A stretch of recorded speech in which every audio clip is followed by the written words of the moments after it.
안녕하세요. 피부가 쉽다의 닥터성입니다. 이번 내용은 피부마다 다른 하상온도, 표피와 진피의 하상온도는 다를 수 있어도 피부마다 하상온도가 다르다고 의문을 제기하시는 분들도 계실 수 있는데요. 사람의 어떤 건강 상태, 피부의 상태에 따라서 하상이 생기는 온도가 다르다는 거예요. 그래서 이번 영상은 왜 사람마다 이 하상을 입는 온도가 다른가에 대해서 설명해 드릴 텐데, 이번 내용을 끝까지 들어두시면 내가 이렇게 관리가 돼서 이런 피부를 가지면 하상을 입지 않을 수도 있겠구나 하는 생각을 가질 수 있을 거예요. 그래서 이게 일상생활에서 실제 도움이 될 수 있는 내용이기 때문에 끝까지 시청을 해주시면 정말 많은 도움이 되리라 생각을 합니다. 끝까지 시청 부탁드리겠습니다. 왜 피부마다 하상 온도가 다를까? 제가 표피와 진피는 하상 온도가 좀 다르다고 했어요. 왜? 수분을 머금고 있는 양이 실제로 좀 다르기 때문에. 그런데 그 설명은 조금 부족한 게 있어요.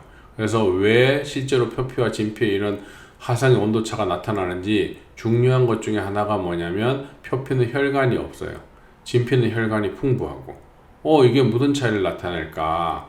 우리가 레이저를 쏴서 피부의 온도가 올라갈 때 혈관이 있으면, 혈관은 체온을 일정하게 유지하려는 성질이 강해서 높아지는 온도를 서서히 올라가게 만들어요. 급하게 올라가는 것을 방지해주는 역할을 해주거든요. 근데 표피에는 이 혈관이 없기 때문에 온도가 올라갈 때 조절 기능이 못하니까 온도가 빠르게 변해요. 그래서 50에서 55도가 되면 당연히 물집이 생기고 하상이 생길 수가 있는 거예요. 그래서 표피에 하상을 입지 않게 서서히 온도를 올려가면서 시술하는 게 시술의 노하우라고 생각을 하시면 돼요. 또 피부 표면은 어때요? 공기와 접촉하기 때문에 복사열, 대류, 증발을 통해서 열이 빠르게 식어요. 온도가 빠르게 내려가요. 그렇기 때문에 너무 순간적으로 높은 에너지를 쏴서 온도를 확 올리는 게 아니라면 적절한 온도를 쏴서 복사열, 대류, 증발을 통해서 쿨링을 해가면서 시술을 하게 되면 진피는 일반적으로 천천히 올라가게 되죠. 왜? 혈관이 풍부하고 피부 안에 있는 수분이 많기 때문에 정말 천천히 올라가요. 거기다가 콜라겐도 많아서 열을 분산시키는 능력이 굉장히 뛰어나거든요, 진피는. 그렇기 때문에 온도가 천천히 올라가면 당연히 하상의 가능성이 떨어지게 되겠죠. 수분을 함유하고 있는 양과 혈관의 존재 유무에 따라, 그리고 콜라겐의 그 많은 양에 따라서 표피와 진피의 이 하상 온도는 편차가 생기게 되는 거예요. 이해가 되시겠어요? 그래서 우리가 레이저 조사 후에 표피는 순간적으로 50에서 70도까지 올라갈 수 있으니까 하상이 생길 수가 있는 거죠.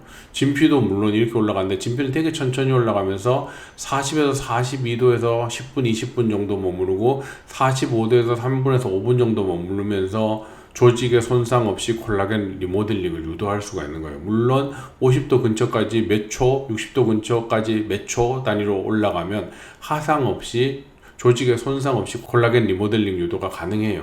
하지만 진피 내부의 온도를 45도 정도에서 3분 정도 유지시켜주면 조직의 손상 없이 콜라겐 리모델링을 유도할 수 있으니까 가장 안전한 방법이라고 생각할 수 있겠죠. 그래서 우리가 피부 안에 온도를 올릴 때, 피부 밖에 온도가 올라갈 때 너무 빠른 속도로 올라가게 되면 하상의 위험이 높아져서 세포가 파괴돼요. 그렇기 때문에 천천히 올리는 게 어떤 시술의 노하우고 모든 치료의 기본인데, 문제는 이렇게 하게 되면 늘 얘기하듯이 시술 시간이 너무 길어지게 돼요. 그러면 병원의 컨셉에 따라 오늘 하루는 환자를 30명 봐야 되는데, 이런 속도로 해서는 하루에 10명도 못 본다는 얘기죠. 그러면 가격 조절을 해야 되고, 또 레이저를 여러 가지 또 도입을 해야 되고, 이렇게 되면 병원 경영에 또 이상이 생기게 되는 거죠. 그렇기 때문에 이런 것들을 자기가 운영하고 있는 병원이나 자기가 보고 있는 환자에 맞게 적절한 기준을 잡아갖고 조절하는 게 그 병원의 경영도 좋게 하면서 환자의 그런 하상 리스크도 낮출 수 있는 좋은 방법이라고 생각을 해요. 우리가 일반적으로 저온 하상이라고 들어보신 적 있으세요? 전기장판 같은데 그렇게 높은 온도가 아닌데 장시간 머물러 있으면 하상이 생겨요. 진물이 질질 나오기도 하고, 그런 전기장판에 높은 온도를 맞추고 자지 않았음에도 불구하고 하상을 입는다는 얘기죠. 그렇기 때문에 이 말은 뭐를 의미하냐면, 꽤 높은 온도가 장시간 유지되면 그 온도에서 일반적으로 하상을 입지 않음에도 불구하고 하상이 생길 수가 있다는 거예요. 그래서 이런 것들을 굉장히 조심해야 되는 요소들이죠. 이해가 되시겠어요? 위에서 한번 언급했었지만 왜 표피와 진피의 그런 하상의 온도가 가장 큰 차이 나는가? 수분의 함량 때문이에요. 진피는 60% 가까이가 수분을 가지고 있고 표피는 건강한 사람은 한 20% 정도가 수분을 함량을 가지고 있고 건강하지 못한 피부는 한 10% 정도를 가지고 있단 말이죠.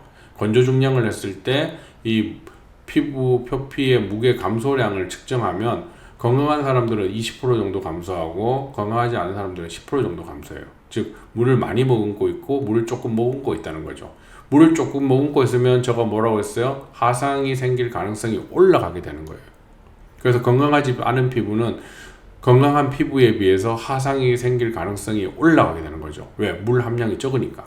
그래서 우리가 진피 안의 수분 함량도 굉장히 중요한 요소인데 우리가 일반적으로 많이 알고 있는 여드름약 있죠. 피부 안을 건조하게 만드는 이소트레티노인 같은 것들을 복용하고 있으면 피부 안이 건조해져요. 그렇게 되면 어떻게 돼요? 하상이 생기는 온도가 낮아질 수밖에 없게 되겠죠. 그렇게 되면 의사 입장에서 적절한 온도로 올려가지고 콜라겐 리모델링을 유도해야 되는데 이런 하상의 리스크가 커지니까 심리적으로 시술을 길게 한다거나 에너지를 높여서 시술을 하는데 부담을 가질 수밖에 없는 거예요. 그러면 당연히 콜라겐 리모델링이 생길 가능성은 떨어지겠죠. 그렇게 되면 결과값은 좋게 이어지기가 힘들어지게 되는 거예요. 그래서 건강한 피부를 가지면 시술자 입장에서 더 안전하고 더 많은 시간, 약간 더 높은 에너지를 가지고 결과를 만들어낼 수가 있고 더 좋은 결과로 이어지게 되는 거예요. 그래서 피부 안을 촉촉하게 만드는 게 장기적으로 레이저 치료에 좋은 결과를 유도하는 데 큰 도움을 준다라는 걸 설명해 드리고 싶었어요. 그래서 모든 사람은 피부의 하상 온도가 다르다. 왜? 수분 함량이 다르고 혈관의 양도 일정하게 차이가 나고 콜라겐의 양도 차이가 나기 때문에 실제로 모든 사람의 피부는 하상의 온도가 조금씩 차이가 난다. 요걸 알고 계시면 내가 이런 시술을 받기 전에 건강한 피부이면 더 안전한 시술이 되겠다라고 생각을 하시면 되는 거예요. 아시겠죠? 그래서 이번 내용도 여러분들이 피부 미용에 관심이 많으니까 많은 도움이 되었으리라고 생각을 하고요. 다음에도 여러분에게 더 도움이 되는 주제로 찾아뵙도록 하겠습니다. 끝까지 시청해 주셔서 다시 한번 감사드립니다.